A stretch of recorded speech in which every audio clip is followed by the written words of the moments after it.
Hello అందరికీ. మేము యాదాద్రి చూసుకొని స్వర్ణగిరి వెళ్ళేటప్పటికి 7 అయ్యిందండి. అంటే టెంపుల్ లోపలికి వెళ్ళిపోలేదు. ఒక హాఫ్ కిలోమీటర్ ముందు అయితే ట్రాఫిక్ ఫుల్గా జామ్ అయిపోయింది. అసలు వెహికల్స్ ముందుకు వెళ్ళడం లేదు. మాకు టెంపుల్ లోపలికి వెళ్ళడానికి 1 అవర్ టైం పట్టిందండి.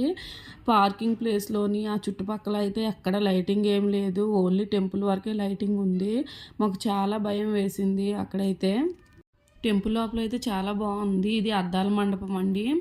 ఇంకా రష్ మాత్రం 7:30 8:30 వరకు బాగుంటుంది రష్ అయితే. తర్వాత ఖాళీగానే ఉంటుంది. 9 క్లోజ్ అంట.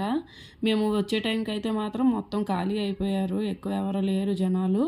కానీ టెంపుల్ లోపల చూడడానికి మాత్రం చాలా బాగుంటుంది. ఇన్స్టాగ్రామ్లో డ్రోన్లతో తీసి పెడుతున్నారు. ఓన్లీ టెంపుల్ వరకు, ఆ చుట్టుపక్కల ఏరియాలో అయితే పెట్టలేదు. డే టైం అయితే చూడడానికి వెళ్ళండి ఎక్కువ ఎవరైనా వెళ్తే.